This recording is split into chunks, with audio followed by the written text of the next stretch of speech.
retour en studio avec Jérôme Bonnet et Steve Pochon. On va faire une petite pause dans ce match qui est dominé par Ajoie pour parler de l'avenir de la Swiss League. Parce que depuis quelques semaines, on parle beaucoup de l'avenir de la National League avec les nouvelles réglementations qui ont été adoptées. Maintenant, la licence suisse qui sera abandonnée pour les joueurs de plus de 22 ans, le nombre d'étrangers qui monte à 7. La Swiss League, on n'a toujours rien entendu. Les dirigeants qui devraient se réunir et en discuter dans les prochaines semaines, voire les prochains mois. Mais j'ai deux anciens joueurs de Swiss League avec moi et j'ai le goût de vous demander qu'est-ce qui serait pour vous la situation idéale pour la Swiss League? Steve, est-ce qu'on garde le statu quo des deux étrangers et des licences suisses ou si on va un peu dans la même veine que la National League? Non, la Swiss League, elle ne pourra pas suivre le rythme financièrement de ce qui va se faire maintenant en National League.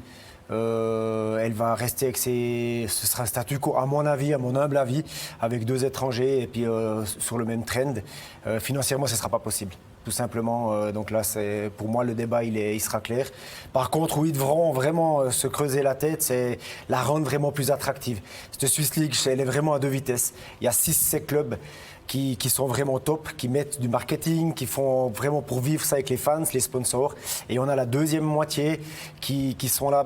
Il y a des clubs académies, il y a des équipes qui n'attirent pas de spectateurs.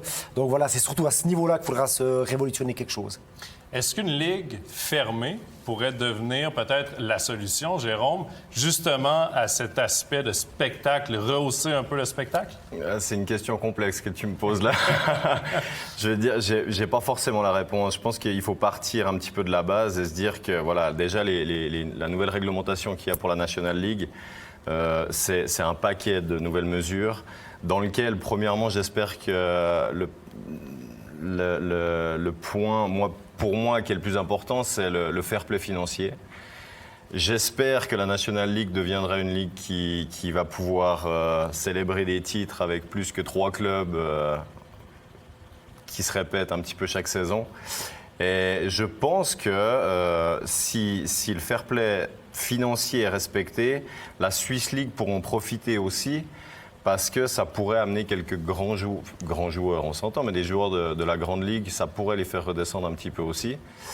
Il y a juste cet aspect un petit peu cruel pour ces joueurs à licence suisse qui ont fait un petit peu toute leur carrière ici. Mais ça pourrait être positif pour la Swiss League tout en restant un petit peu dans le même modèle qu'actuellement. Fermer la Ligue, je suis pas la bonne personne pour te répondre ce soir.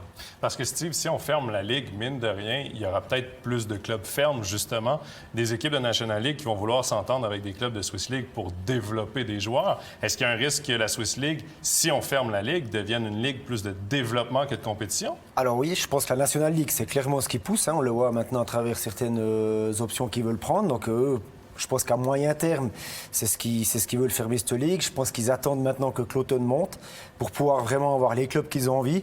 Cloton, Zurich, donc une grosse capacité financière, tout ça. Et puis, à mon avis, ce sera pour la Swiss League un coup dur parce que s'ils ferment là, effectivement, je crois que le spectacle, on va perdre encore une équipe attractive en Swiss League. Donc on n'en aura plus que 5 vraiment. Et puis ça, pour aller amener pour des clubs comme Chaux-de-Fonds, Holton, Ajoie, tous ces clubs-là, on le voit déjà peut-être maintenant avec beaucoup de licences B, où c'est que ces clubs-là se rapprochent Ajoie de Fribourg, Chaux-de-Fonds de Bienne, à venir gentiment, malheureusement, des clubs fermes. Et puis ça, pour l'attractivité de la Ligue, ça va donner un sacré coup. Jérôme, si on perd des clubs pour la National League, évidemment, il y en a d'autres qui vont monter de la main Sports League. Est-ce qu'il y a des équipes qui pourraient être intéressantes pour la Swiss League à faire monter? On pense par exemple à Martigny. On peut prendre certains exemples. Moi, j'ai un petit peu l'impression que la Swiss League, déjà à l'heure actuelle, c'est une ligue à 2 vitesses. Le fait de faire monter certaines équipes, pourquoi pas? Mais j'ai envie de dire, voilà, on pourrait très bien aussi fermer la ligue et faire des promotions sur dossier. Ça peut aussi se faire comme ça se fait aux États-Unis. Donc la question, c'est pas vraiment quoi, mais comment ça va être abordé et comment ils vont mettre ça en place.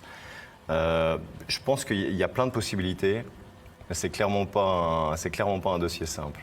Une chose est certaine, messieurs, c'est que les deux, vous parlez du spectacle, de rehausser le spectacle, de ramener des personnes dans les patinoires.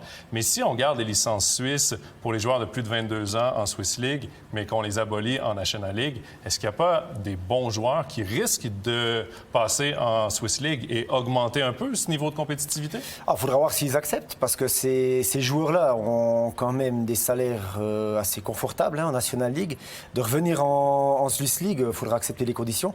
Ils ont été habitués à avoir, comme je le dis, des bons salaires. Donc ça, comment ça va se passer? Mais maintenant, moi, ce que je dis par rapport à ce Swiss League, c'est que Jérôme et moi, on a connu vraiment les meilleures années de cette ligue. Il faut quand même se souvenir qu'à l'époque, il y avait du Bienne, il y avait du Lausanne, il y avait Martigny qui était un club qui comptait, Sierre qui était un club qui comptait avec ses spectateurs. Donc il y avait une attractivité là autour. Et aujourd'hui, malheureusement, ces clubs sont montés en Liga. Et puis, donc après, par rapport à ça, cette Swiss League aussi, il faudra quand même se remettre d'une année sans spectateurs. Les spectateurs, je ne l'espère pas, auront peut-être pris l'habitude de ne plus venir au match et ils vont préférer aller maintenant dans les nouvelles patinoires. On a vu encore la dernière patinoire de Fribourg qui est topissime. Donc voilà, ça va être vraiment, pour cette Swiss League, vraiment compliqué, surtout avec du Covid. Jérôme, le fair play financier, tu en as parlé pour la National League. Je pense que même pour la Swiss League, c'est quelque chose qui serait important dans l'avenir. C'est bien possible, oui, c'est bien possible. Parce qu'effectivement, Steve le disait, nous on a vécu une époque où la Swiss League, c'était la ligue des petites villes, pour lequel il y avait une ferveur grandiose et qu'on retrouvait dans plein de patinoires en allant jouer à l'extérieur. Aujourd'hui, il faut se réinventer. Et c'est encore une fois, c'est pas quelque chose qui va être fait en 10 minutes, mais c'est une réflexion qui est importante parce que c'est une ligue qui compte. Il y a énormément quand même de ferveur pour plusieurs clubs, même si ce n'est pas tous les clubs de la Ligue. Et ces clubs-là ont besoin d'une solution qui soit adaptée à leur public. Merci beaucoup, messieurs. Bien sûr, on va suivre attentivement tout ce qui va se passer en Swiss League les prochaines semaines et les prochains mois. Nous répondrons peut-être à nos questions.